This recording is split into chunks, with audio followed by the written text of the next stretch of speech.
नमस्कार, स्वागत छ। म विनिता केसी। आज हामी कुराकानी गर्नेछौँ क्वारेन्टाइनमा महिलाहरू दिन प्रतिदिन असुरक्षित बन्दैछन्। नेपालमा पनि कोभिडको संक्रमण निकै बढ्दै जाँदाखेरि रोकथाम गर्नका लागि सरकारले गत चैत्र 11 गतेदेखि मुलुकलाई बन्दाबन्दीमा राखेको छ।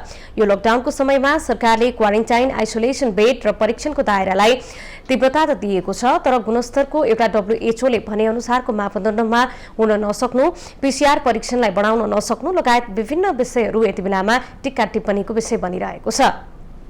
एक त यो महामारी चीनको वुहानबाट 81 विश्वमा फैलिँदै जानु, त्यसबाट नेपाल पनि अछुतो नरहन सक्नु र लकडाउनको अवस्थामा अब आम सर्वसाधारणको जनजीवन निकै प्रताडित बन्दै जानु र लकडाउनको उल्लङ्घन हुँदै जानु, यो सबै कुराहरूले अब नेपालको लकडाउनको अवस्था हुँदाहुँदै पनि कोरोनाको आक्रान्त कसरी बढ्छ कि भन्ने चिन्ता पनि आम रूपमा बढ्न थालेको छ।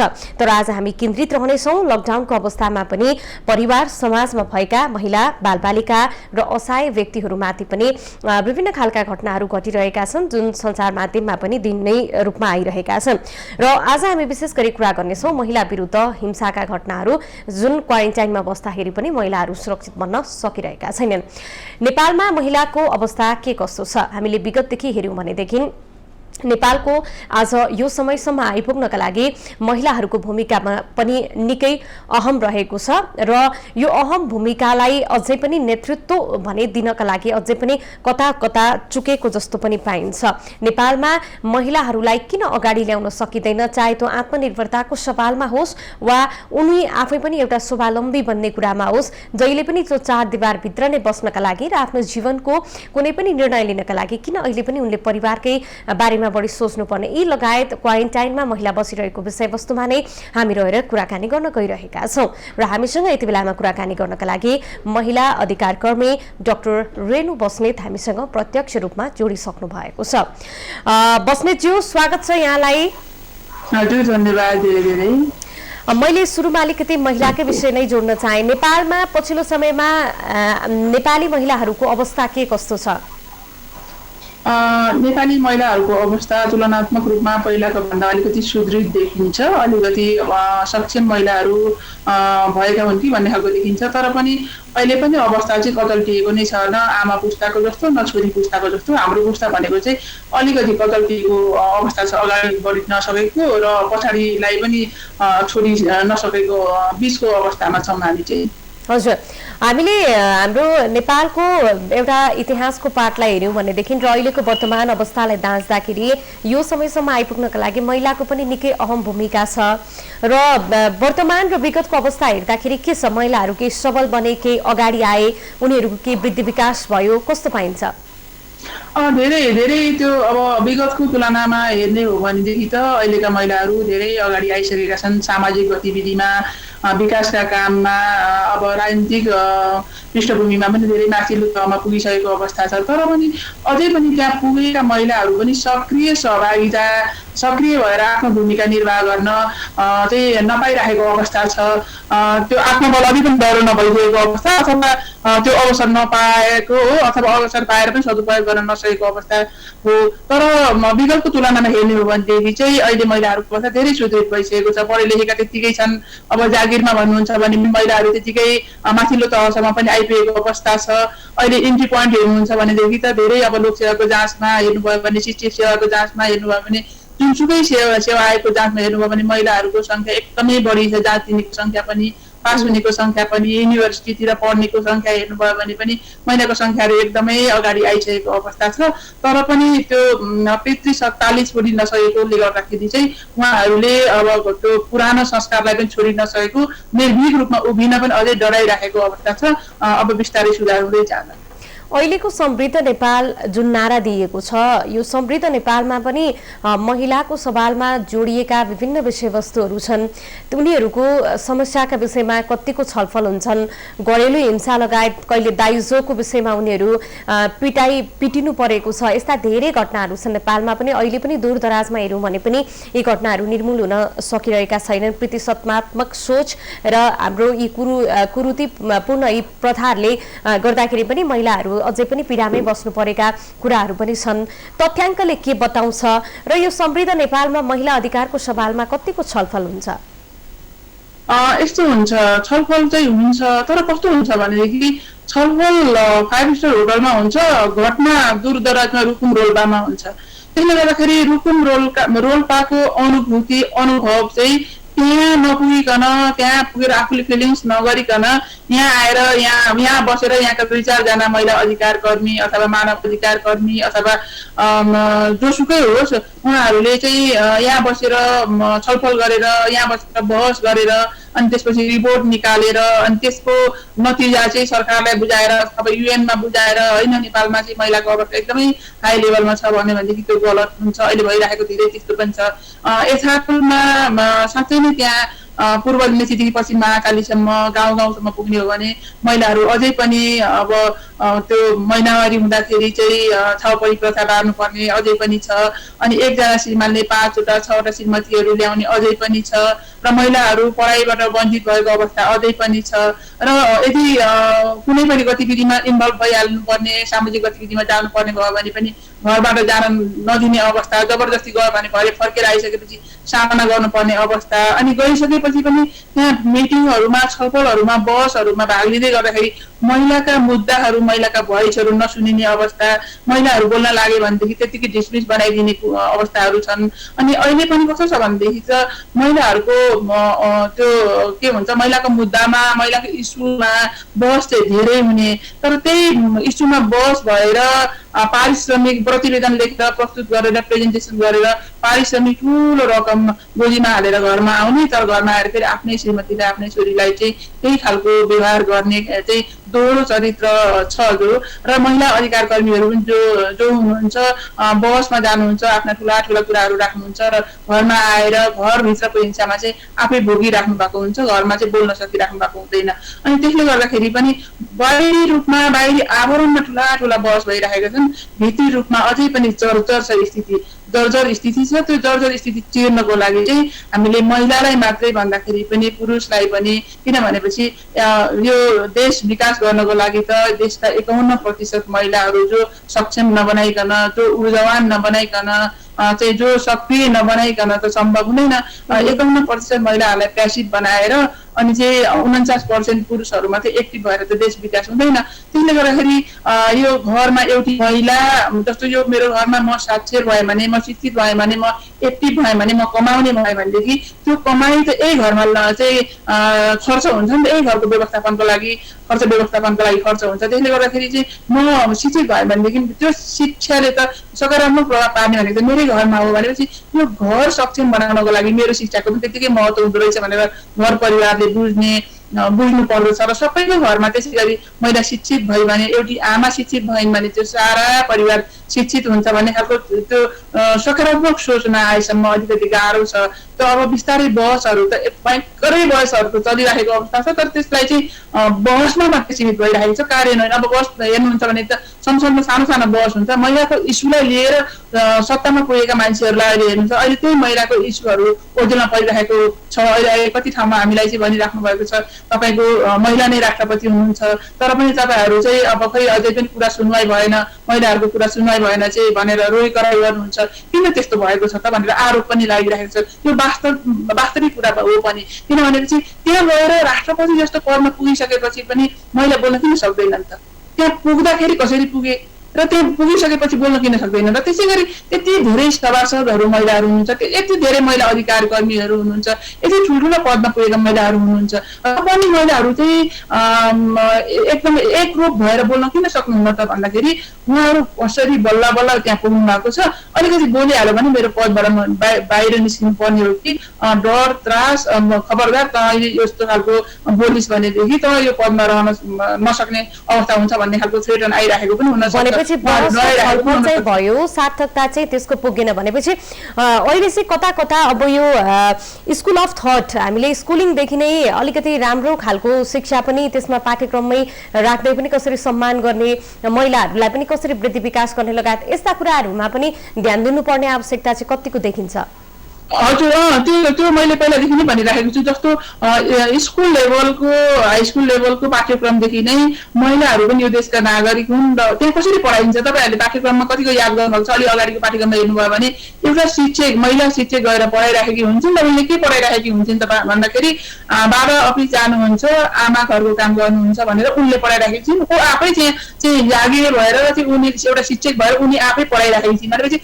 मैले के पढाइराखेको छु भन्ने खालको चेतना पनि उहाँमा छैन अनि पाठ्यक्रममा कस्ता खालका विषयवस्तुहरू समेट्नु पर्ने भन्ने कुरा हामीले चाहिँ ख्याल गर्नुपर्ने हुन्छ यो देशको नागरिक र यो देशको नागरिकको मूल प्रवाहमा विकासको मूल प्रवाहमा महिलालाई पनि त्यत्तिकै ल्याउनको लागि चाहिँ महिला पनि देशको नागरिक हुन् पहिलो दर्जाका नै नागरिक हुन् पुरुष र नागरिक हुन् भन्ने खालको चेतना ल्याउनको लागि चाहिँ पाठ्यक्रममा नै महिला र पुरुषलाई समान दृष्टिकोणले हेर्ने खालको पाठ्यक्रम निर्माण गर्यो भने अनि सहज हुन्छ हजुर अब अहिले हामी अलिकति कोरोनाको पनि कुराकानी गरौँ कोरोनाकै विषयलाई लिएर हेर्दाखेरि अहिले यस्तो एउटा डामाडोल अवस्था छ र क्वारेन्टाइनमा मानिसहरू बसिरहेका छन् त्यहाँ पक्कै पनि महिलाहरू बालबालिका पनि रहेका छन् तर दिन प्रतिदिन क्वारेन्टाइन चाहिँ यता अस्तव्यस्त भन्दाखेरि महिलाहरू पनि असुरक्षित बन्दै गएको पनि देखिन थालेको छ किनकि त्यहाँभित्र पनि विभिन्न खालके घटनाहरू हुन थालेका छन् समग्रमा महिलाहरू यति धेरैजना क्वारेन्टाइनमा बस्दाखेरि असुरक्षित बन्दै जाँदा यो घटनाहरूलाई चाहिँ तपाईँले कसरी हेर्नु भएको छ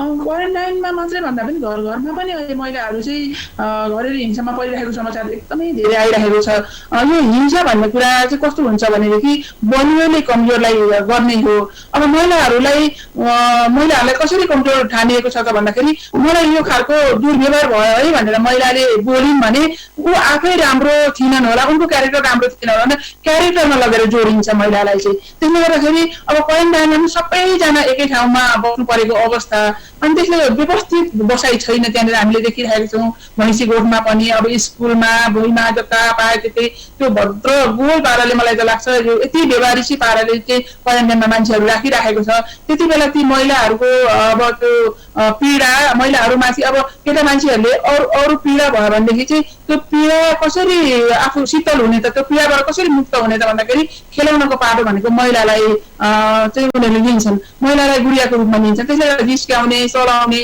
अनि त्यस्तै भएन भनेदेखि अब घर परिवारमा भन्नुहुन्छ भनेदेखि चाहिँ अब खाना भोक लाग्यो भनेपछि पहिलो भोक लाग्यो भन्ने शब्द ठोकिने भनेको चाहिँ महिलाकै कानमा हो बुढाबुढीले होस् अब केटाकेटीले होस् घर परिवार सबैजनाले भोक लाग्यो भनेर त्यो शब्द ठोकिने कान भनेको महिलाको कान हुन्छ अनि त्यतिखेर अब घरमा सामान छैन भनेपछि पनि टेन्सन हुन्छ त्यहाँनिर पनि तनाव हुन्छ जब तनाव भएपछि चाहिँ यदि त्यहाँनिर हिंसा हुन्छ अनि त्यसै गरी अब अहिले यो लकडाउनले गर्दाखेरि लामो समयसम्म सबैजना मान्छेहरू एकै ठाउँमा बस्नु परेको छ अब मन मिलेका मान्छे पनि बस्नु परेको छ मन नमिलेका मान्छे पनि बस्नु परेको छ मन नमिलेका मान्छे सँगै बसिसकेपछि त त्यहाँ त तनाव सिर्जना हुन्छ नै हुन्छ आज भनौँ भोलि भनौँ त्यो तनाव सिर्जना हुँदै जाँदाखेरि चाहिँ त्यसले हिंसाको रूप लिन्छ अनि अर्को कुरा अब कतिपय महिलाहरूको चाहिँ कस्तो छ महिला पुरुषहरूको कस्तो छ भनेदेखि अहिले महिलाको चेतनाको स्तर पनि अलिकति बढेकोले गर्दाखेरि महिलाहरू पनि आफ्नो अस्तित्व रक्षा गरेर आत्मसम्मानका साथ स्वाभिमानी भएर बाँच्न चाहन्छन् अब त्यसरी बाँच्दै गर्दाखेरि त्यो पुरुषहरूले चाहिँ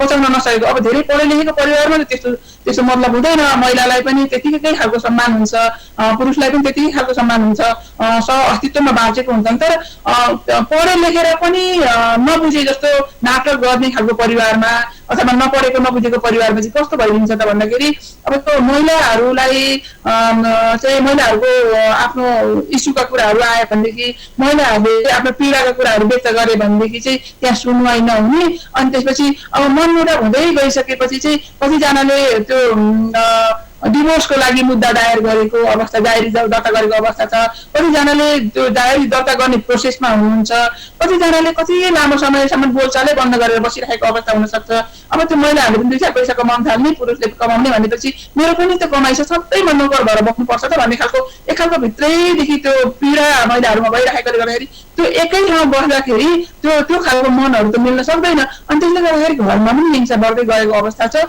अनि अर्को कुरा कतिपय परिवारमा यस्तो पनि देखिरहेको छ क्वारेन्टाइनमा त्यो पनि छ होला त्यो अब सार्वजनिक सञ्जालहरूमा युट्युबहरू हेरेर चाहिँ अश्लील भिडियोहरू हेर्ने अनि अवचेतन मनबाट चाहिँ आएका उत्तेजनाहरूलाई चाहिँ पोख्ने माध्यम भनेको महिलालाई बनाउने त्यो खालले गर्दाखेरि पनि हिंसा भइरहेको छ।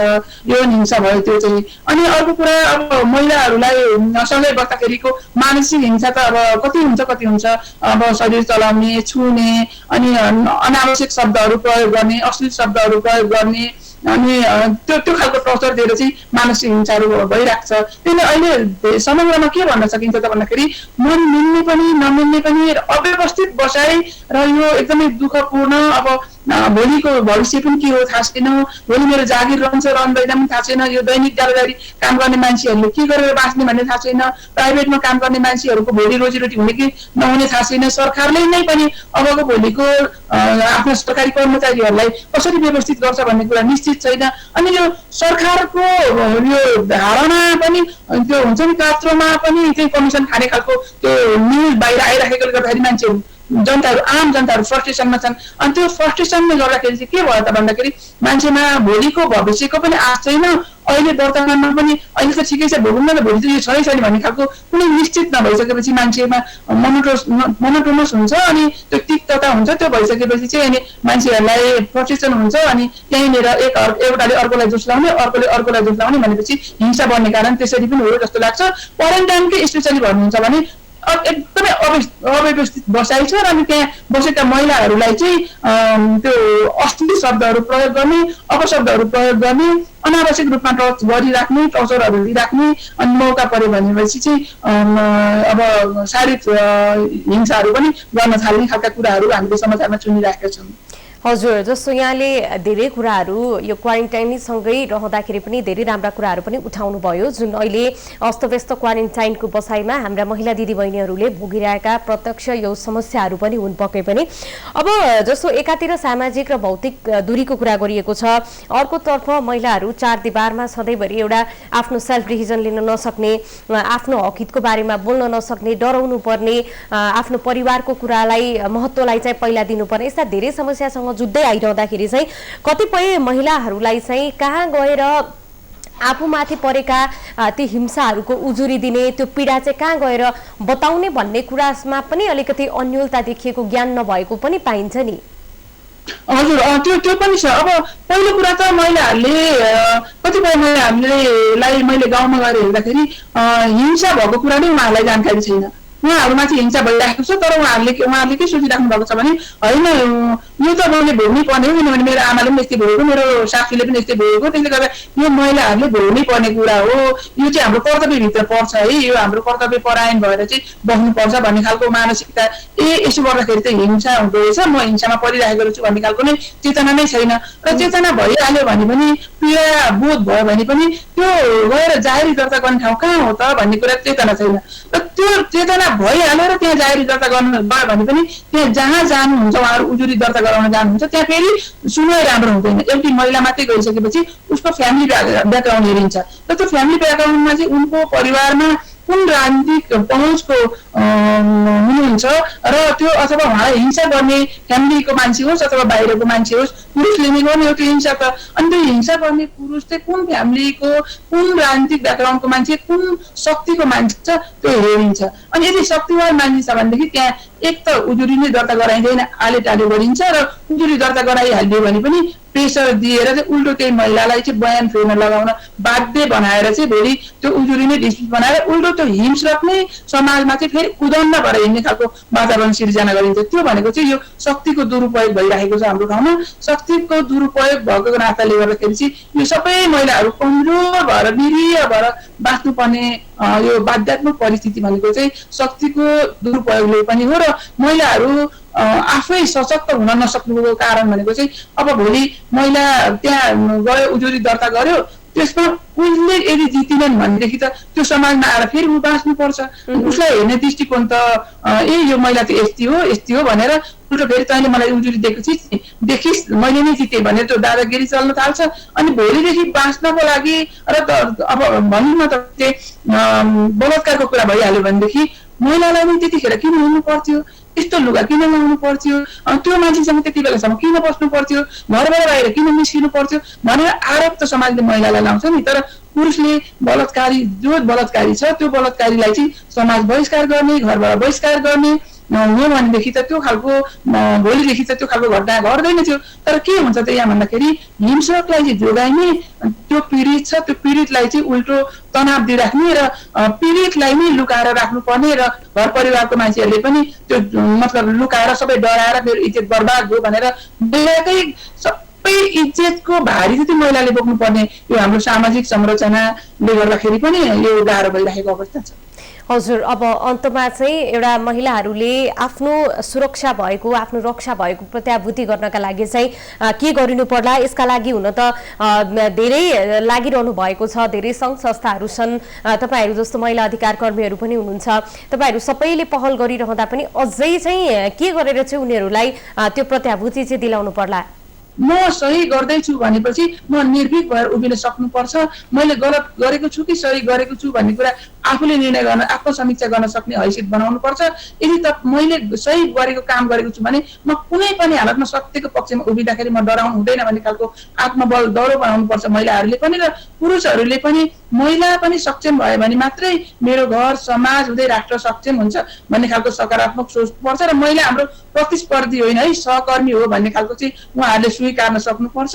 र म अहिले चाहिँ तपाईँ हामी सबैजनाले के खालको चाहिँ यो अभियान बाहिर ल्याउनुपर्छ भने यो महिलालाई मात्रै होइन, महिलाका गतिविधिको विषयमा चाहिँ बहस गर्दाखेरि महिलालाई मात्रै होइन पुरुषलाई पनि चाहिँ सँगै समान सहभागिता गरेर उहाँहरूलाई पनि सचेत गराउँ। सचेत त हुनुहुन्छ तर त्यो नाटकीय रूप छोडेर वास्तविक रूपमा आएर मानवीय रूपमा उभिनको लागि आग्रह गर्नुपर्छ, अनुरोध गर्नुपर्छ र सबैजना एउटा रथको दुईटा पाङ्ग्रा महिला र पुरुष भएर हिँड्यो भनेदेखि चाहिँ बल्ल यो देशमा हामी पनि यो हिंसा विहीन भएर चाहिँ बाँच्न सक्छौँ होला भन्ने जस्तो लाग्छ र सबैलाई म यो आग्रह गर्न पनि चाहन्छु।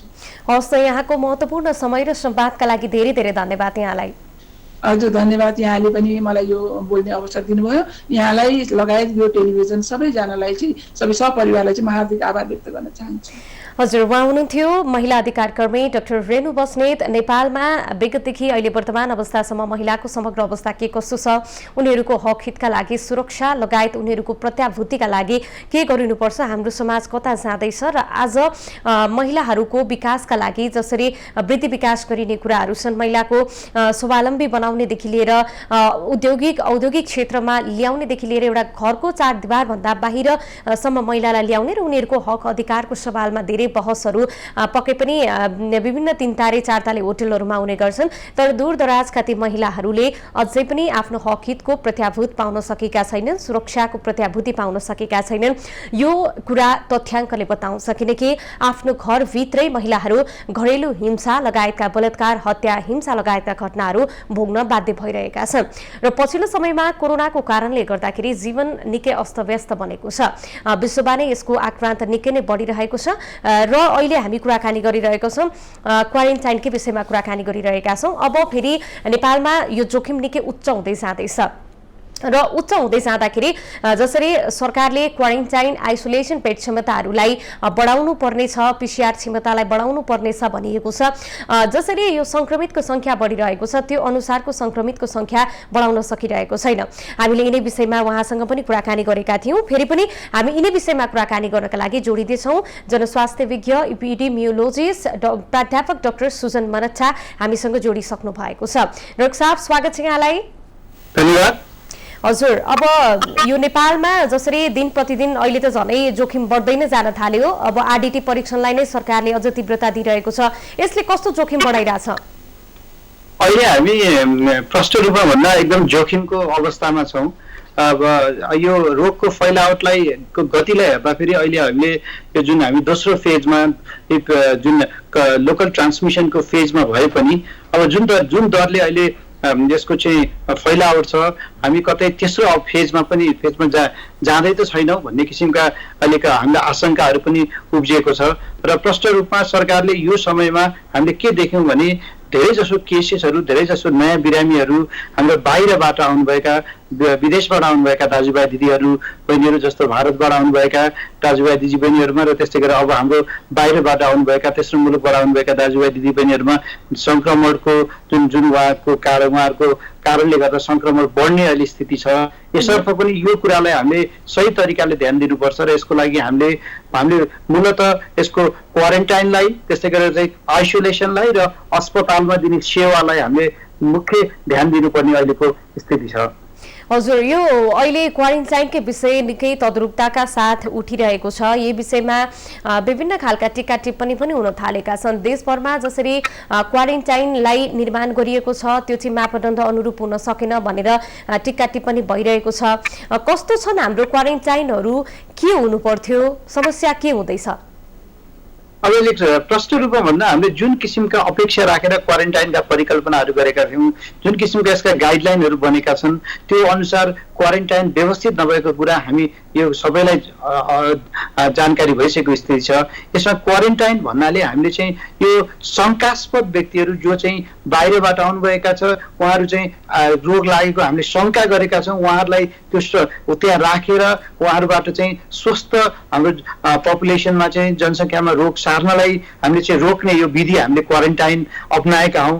तर यो विधि अप्नाउँदाखेरि हामीले जुन क्वारेन्टाइनमा हुनुपर्ने भौतिक व्यवस्थापनका पक्षहरू छन्, त्यस्तै गरेर स्वास्थ्य सेवा क्षेत्रले गर्नुपर्ने व्यवस्थापकीय र त्यस्तै गरेर प्राविधिक पक्षहरू छन्, यो पक्षमा हामी पूर्ण रूपमा हामी चुकेको अहिलेको स्थिति छ। यसमा मुख्य गरी क्वारेन्टाइनमा चाहिँ हामीले त्यहाँ बसोबासको बन्दोबस्ती सही तरिकाले गर्नुपर्ने हुन्छ।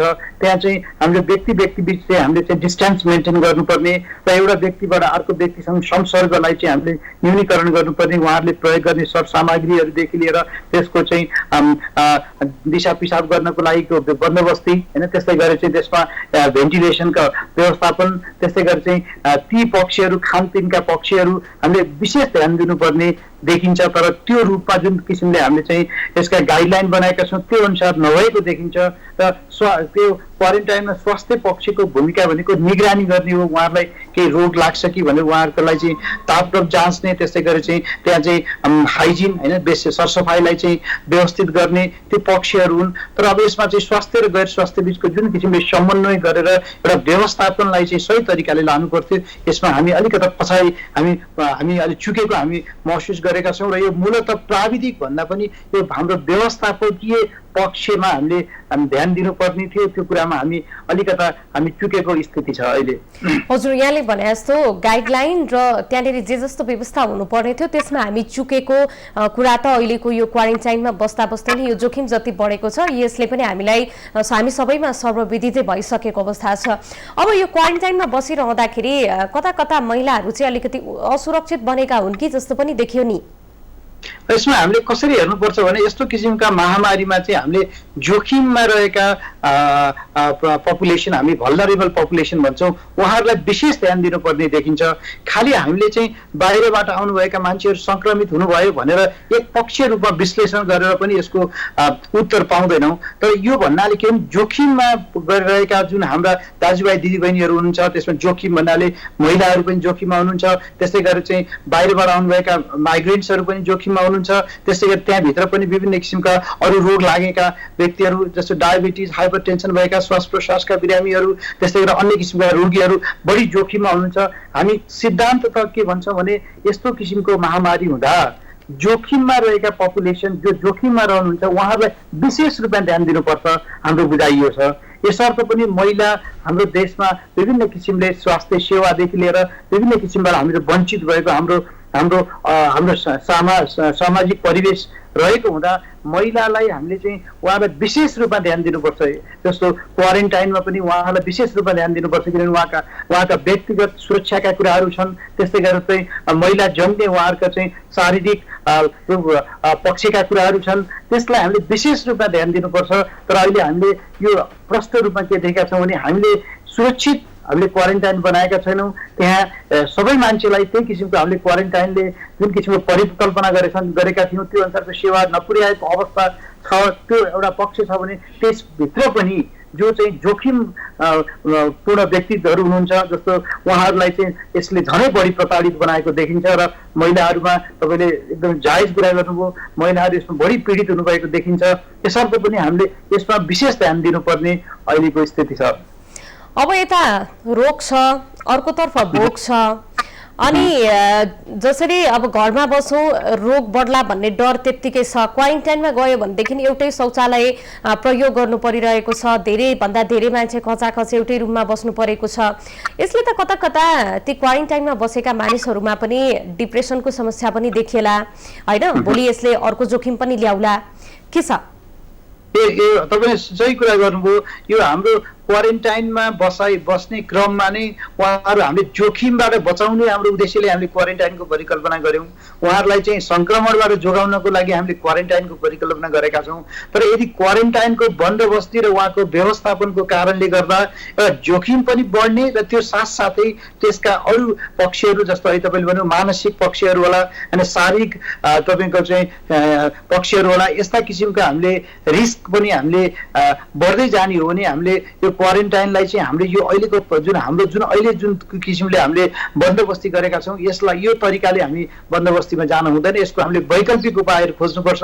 यो भन्दा बरु हामीले नसक्ने हो भने हामीले बरु स्थानीय तह त्यसै स्थानीय प्रशासनसँग समन्वय गरेर बरु त्यसलाई निगरानी बनाएर बरु घरमा नै व्यक्तिहरूको घरमा बरु होम क्वारेन्टाइनै बनाएर उहाँहरूलाई बरु आफ्नै घरमा राखेर, तर त्यसमा निगरानीमा होइन तपाईँको चाहिँ त्यहाँको चाहिँ स्थानीय प्रशासन, त्यसै गरी सुरक्षा निकाय, राजनीतिक कार्यकर्ताहरू, त्यसको चाहिँ उहाँहरूको चाहिँ निगरानीमा बरु यो भन्दा घरमा नै क्वारेन्टाइन होम क्वारेन्टाइनलाई नै व्यवस्थित गरेर लाँदा जोखिम कम हुने हो कि भन्ने देखिन्छ। यसर्थ यो पक्षमा पनि हामीले परिकल्पना गरेको अनुसार हामीले क्वारेन्टाइनको बन्दोबस्ती गर्ने व्यवस्थापन गर्न नसक्ने हो भने हामी त्यसको वैकल्पिक उपायमा पनि हामी अगाडि जानुपर्ने अहिलेको स्थिति छ। अब यता हामी सबैको ध्यान चाहिँ कोरोनाको कहरतर्फ नै जाँदाखेरि, यसको जोखिममा नै हामी पछाडि लागिरहँदाखेरि कोरोनाको कहरभित्र कता कता डेङ्गु, मलेरिया लगायत यस्ता खालका रोगहरू चाहिँ छायामा परिरहेका छन्, जसको जोखिम पनि समाजमा त्यत्तिकै बढ्दैछ, उपचारमा त्यसले छाया ल्याइरहेछ। यसलाई कसरी हेर्ने? यो अहिले हामी प्रष्ट रूपमा हामीले के देख्यौँ भने लगभग हामी 80 दिनको जुन हामीले चाहिँ यो पूर्ण बन्दाबन्दीको कारणले गर्दा हामीले चाहिँ अरू किसिमका सेवाग्राहीहरू जस्तो ट्युबरक्युलोसिस क्षयरोगका बिरामीहरू, त्यस्तै गरी HIV का बिरामीहरू, त्यस्तै अरू नसर्ने विभिन्न किसिमका रोगहरूका बिरामीहरूले उहाँहरूले सेवा पाउन नसकेको स्थिति जगजाहेरै छ। यसर्थ पनि हाम्रो यो बन्दाबन्दीले गर्दा हाम्रो एउटा ती व्यक्तिहरू जो चाहिँ सेवा, जसले चाहिँ नियमित रूपमा सेवा लिनु पर्थ्यो, त्यसै गरेर मातृ स्वास्थ्य पक्षका कुराहरू पनि छन्, उहाँहरूले नियमित रूपमा सेवा लिनुपर्ने व्यक्तिहरू सेवा नपाएको स्थितिमा यसले हामी प्रष्ट रूपमा देख्छौँ कि यसको कारणले गर्दा यसबाट हुने जुन रोगको दर, त्यसै गरी मृत्यु दरलाई बढ्न अवश्य पनि बढ्ने स्थिति छ। यसर्थ पनि हामीले यो पक्षलाई अब पनि ध्यान दिनुपर्छ। यसर्थ पनि हामीले जब यो बन्दाबन्दीलाई हामीले चरणबद्ध रूपमा यसलाई चाहिँ हामीले नयाँ तरिकाले निर्देशित भएर जानुपर्छ। अन्यथा यसरी हामीले जुन यसरी बन्दाबन्दीको कारणले गर्दा यसले एउटा यी किसिमका रोगका जोखिमका पक्ष छन्, अर्को किसिमका आर्थिक पक्षका कुराहरू छन्, अरू शैक्षिक पक्षका कुराहरू छन्, समाजमा अरू मनोवैज्ञानिक असरका पक्षहरू छन्। यी असरहरूलाई पनि यसरी चाहिँ नकारात्मक किसिमका चाहिँ स्थिति ल्याएको हुँदा यसलाई चाहिँ हामीले अब अलिकता सही तरिकाले हामी निर्देशित हुनुपर्ने देखिन्छ। र यी जो बिरामीहरू जो चाहिँ सेवाबाट वञ्चित हुनुभयो उहाँहरूलाई यथाशक्ति हामीले चाहिँ सेवाको दायरामा ल्याउनुपर्छ, उहाँहरूको सेवालाई हामीले निरन्तरता दिनुपर्छ। अन्यथा हामी कोभिडबाट भन्दा पनि कोभिडको कारणले गर्दा अन्य किसिमका रोग र अन्य किसिमका हानिहरूबाट हामी बढी प्रताडित हुन सक्ने स्थिति छ। यसलाई हामीले समयमै ध्यान दिएर हामीले यसलाई चाहिँ उपयुक्त विधि माथिदेखि राज्य तहकोदेखि लिएर हाम्रो स्थानीय तहसम्म सबै निकाय सही तरिकाले समन्वय गरेर यो विषयवस्तुलाई अगाडि लैजानुपर्ने अहिलेको आवश्यकता देखिन्छ। हो अब अहिले जसरी सरकारले काम गरिरहेको छ त्यसमा पनि टीका टिप्पणी हुनु र अझ हामी यो जोखिम मोलेरै काम गर्ने एउटा फ्रन्ट लाइनमै बसेर काम गर्नेहरूकै कुरा गर्दा सुरक्षा कर्मीहरू छन्, स्वास्थ्य कर्मीहरू छन् हैन, जस्तो चिकित्सकहरू, मेडिकल कर्मीहरू जसरी उहाँहरू सेवा दिइरहनु भएको छ, मास्कको अभाव छ, सेनिटाइजर अभाव त्यत्तिकै छ, पीपीईको अभाव त्यत्तिकै छ, थर्मोगनहरू लगायत एउटा सामान्य उपकरण पनि अस्पतालमा अभाव हुन थालिसकेको अवस्थामा यता संक्रमितको संख्या बढिरहेको छ र केही दिन अगाडि मात्रै हामीले हेर्यौं भनेदेखि विभिन्न अस्पतालमा पनि कोरोना भेटिएर चाहिँ हस्पिटललाई सिल गर्नु परेको, त्यस पश्चात फेरि अब सेवा दिनु पर्यो भने अर्को त्यो स्वास्थ्य कर्मीहरूको एउटा मानसिक अवस्था कस्तो हुन्छ होला, अब स्वास्थ्य सामग्री नभइकन उहाँहरूले सेवा दिँदाखेरि उहाँहरूको आत्मबल मनोबल कसरी चाहिँ काम गर्छ होला, यी सबै कुरा पनि व्यवस्थापन गर्दैखेरि यो जोखिममा चाहिँ हामीले लड्नुपर्ने अवस्था छ। यसलाई अब कसरी व्यवस्थापन गर्दै जाने त, आत्मबललाई कसरी बलियो बनाउने?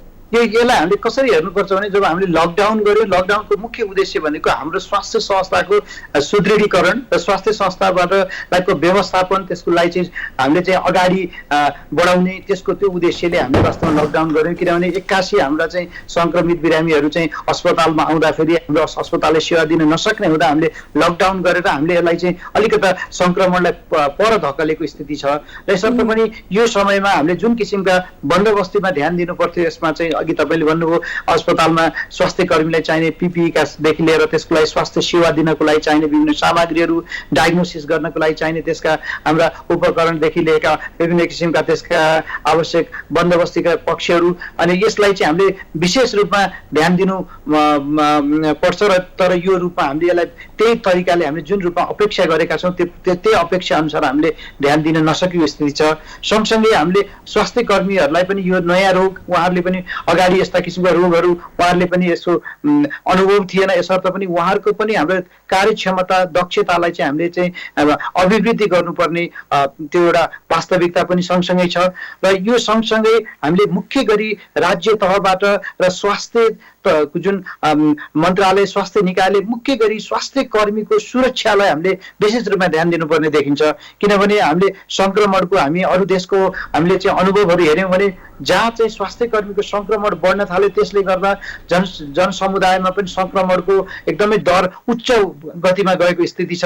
यसर्थ पनि हामीले स्वास्थ्य कर्मीलाई उहाँहरूको उच्च मनोबल राख्नुपर्ने देखिन्छ। उहाँहरूलाई चाहिँ आवश्यक पर्ने पीपीई लगायतको उहाँहरूको क्षमता अभिवृद्धिका कुराहरू छ र उहाँलाई मुख्य गरी चाहिँ एउटा राज्यले एउटा चाहिँ उहाँहरू सुरक्षित गर्नको लागि एउटा मनोवैज्ञानिक रूपमा चाहिँ उहाँहरूलाई तयार गर्नुपर्ने देखिन्छ। र त्यसको लागि उहाँहरूका ड्युटी टाइमका कुराहरू, उहाँहरूलाई त्यसको फ्लेक्सिबिलिटीका कुराहरू, उहाँहरूलाई बसोबासका कुराहरू, उहाँहरूका खानपिनका कुराहरूदेखि लिएर उहाँहरूले सेवा दिए बापत उहाँहरूलाई एउटा राज्यले नयाँ तरिकाले त्यसलाई चाहिँ राज्यले चाहिँ उहाँहरूलाई चाहिँ एउटा उहाँहरूको सेवालाई चाहिँ उहाँ राज्यले ग्रहण गर्नुपर्ने देखिन्छ। यो पक्षलाई अहिले हेर्दाखेरि केही राज्यले यसको चाहिँ आवश्यकता महसुस गरेको छ, तैपनि अझै पनि हामीले यसलाई चाहिँ अझै बढी यसलाई महत्त्वका साथ हामीले चाहिँ यसलाई चाहिँ अगाडि बढाउनुपर्छ। अन्यथा किनभने हामीले यो रोग विरुद्ध लड्नको लागि हामीले स्वास्थ्य कर्मीहरूलाई चाहिँ हामीले चाहिँ उहाँलाई चाहिँ विश्वासमा लिन सकेनौँ, उहाँहरूलाई चाहिँ उहाँहरूको योग्यताको कदर गर्न सकेनौँ भने हामी यो रोग विरुद्ध लड्न सक्दैनौँ। यसर्थ पनि यो पक्षमा हामी सबै मिलेर राज्य, त्यसै गरेर चाहिँ स्वास्थ्य निकाय, त्यसै गरी समाज, व्यक्ति सबै मिलेर यो जुन स्वास्थ्य कर्मीको मनोबललाई उच्च राख्नको लागि उहाँहरूले जुन दिनुभएको छ योगदानको चाहिँ एकदमै आत्मदेखि नै हामीले सम्मान गर्ने किसिमका त्यसका पद्धतिलाई हामीले सुरुवात गर्नुपर्ने देखिन्छ।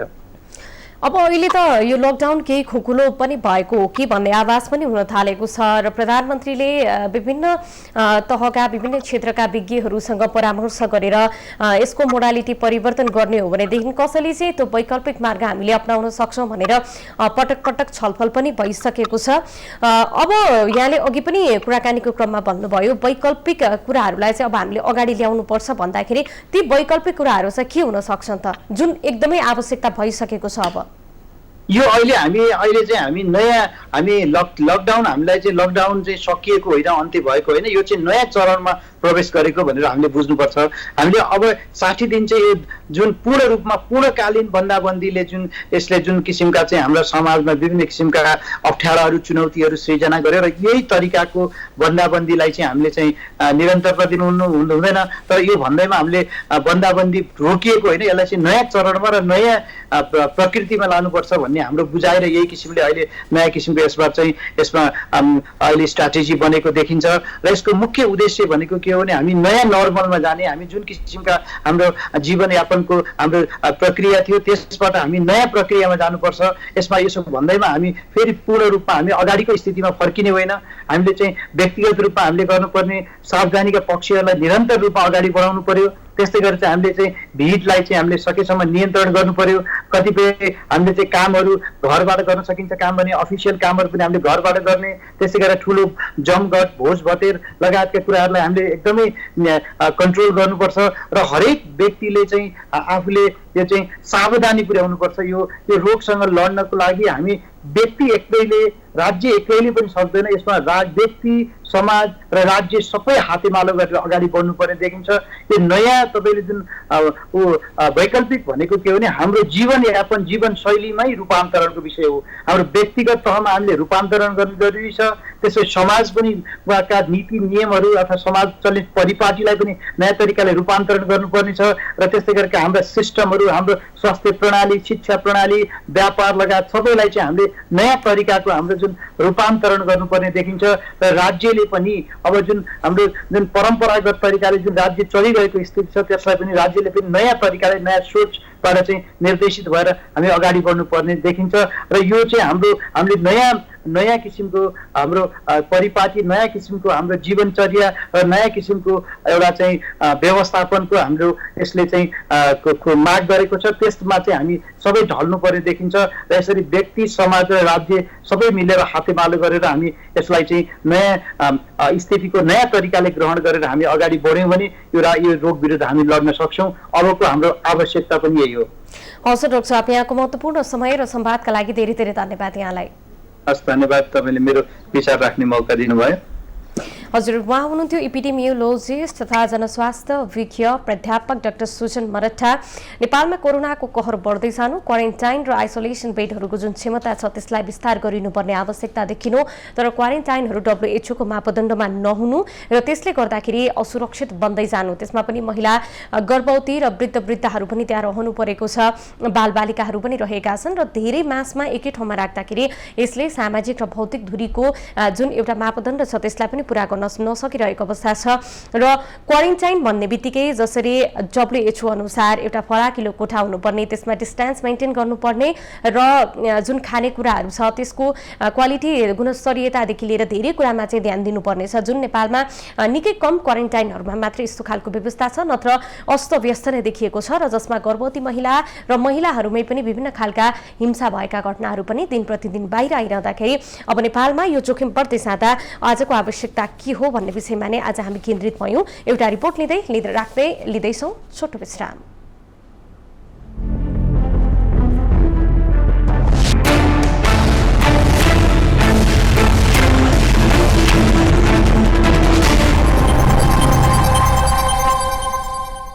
सरकारले विभिन्न ठाउँमा अस्पतालहरूमा, प्रादेशिक अस्पताल लगायत केन्द्रका अस्पतालहरूमा पनि विभिन्न खालको क्वारेन्टाइन बेड र आइसोलेसन वार्डको पनि व्यवस्था गर्ने गरेको छ।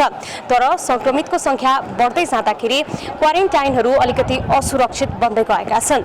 मापदण्ड अनुसार यसलाई निर्माण गर्नुपर्ने छ भनेर WHO ले पनि केही मापदण्ड तोकिदिएको छ, तर धेरै जस्तो अस्पतालहरूमा जहाँ क्वारेन्टाइन र आइसोलेसन बेडको निर्माण गरिएको छ ती मापदण्डलाई पूर्ण रूपमा पालना नगरेको पनि पाइएको छ। विश्व स्वास्थ्य संगठनले क्वारेन्टाइनको मापदण्ड निर्धारण गरेको छ। मापदण्ड अनुसार क्वारेन्टाइन सञ्चालन र व्यवस्थापन हुनुपर्दछ, तर नेपालमा क्वारेन्टाइनको मापदण्ड नपुग्दा जोखिम बढ्दै गएको टिप्पणी हुन थालेको छ। पछिल्लो समय बाँकेको नैरनापुर क्वारेन्टाइनमा एक युवकको मृत्यु भएपछि क्वारेन्टाइनको गुणस्तरमा प्रश्न उठ्न थालेको हो। मैले यो गर्नुहुन्छ यो गर्नु हुँदैन भनेर चाहिँ सिकाउनु पर्यो। अब त्यहाँ खाना लिएका त्यो क्वारेन्टाइनमा गएका मान्छेलाई त्यो खाना घर परिवारले पठाउँदिनै होइन। क्वारेन्टाइन भने त सरकारी दायित्व हो, स्थानीय सरकारले होस् कि प्रदेश सरकार हो कि सङ्घीय सरकार हो, उसैले खुवाउनु पर्छ, त्यहाँ वर्ग मान्छेले उसैले खुवाउनु पर्छ। दिनको 4 चोटि नर्स अथवा चाहिँ स्वास्थ्य कर्मी पठाएर ज्वरो हेर्नुपर्छ। अनि कमसेकम अस्पताल जस्तै फेसिलिटी हो क्वारेन्टाइन फेसिलिटी भनेको। विश्व स्वास्थ्य संगठन मापदण्ड अनुसार क्वारेन्टाइनका लागि फराकिलो कोठामा हावाको ओहोर दोहोर हुने, राम्रो पौष्टिक खाना, प्रशस्त पोसिलो झोल पदार्थ, सरसफाई, हातको सफाई, मनोरञ्जन, मास्कको उपयोग, भौतिक दूरी कायम र निरन्तर चिकित्सकीय सम्पर्क सहित बस्न लायक वातावरण हुनुपर्दछ।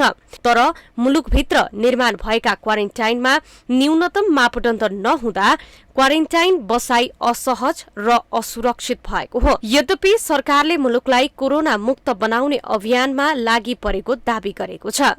संक्रमण हुन नपाओस् यसका निम्ति सरकारले उच्च सतर्कता अपनाउने, सकेसम्म बढी परीक्षणहरू गर्ने र बढी भरपर्दो ढङ्गले परीक्षण गर्ने, क्वारेन्टाइनको व्यवस्था गर्ने, क्वारेन्टाइनलाई अझ प्रभावकारी बनाउने, यी कामहरू हामी गर्दैछौँ। सरकारले क्वारेन्टाइन आइसोलेसन लगायत संरचनाका लागि 2.5 अर्ब खर्च गरिसकेको छ। देशभर 40,000 क्वारेन्टाइन बेडमा हाल 16,000 बेडमा शंकास्पद बिरामीलाई राखिएको छ। सरकारबाट निर्माण गरिएका क्वारेन्टाइनको संख्या हाललाई पर्याप्त नै होला, तर भएका क्वारेन्टाइनलाई मापदण्ड अनुसार सञ्चालन र व्यवस्थापन गर्न सकिएन भने थप संक्रमणको जोखिम क्वारेन्टाइनमा बढी हुन सक्छ। माउन्टेन टेलिभिजनका लागि क्यामेरामा प्रदीप तामाङका साथ विनिता केसी, काठमाडौँ।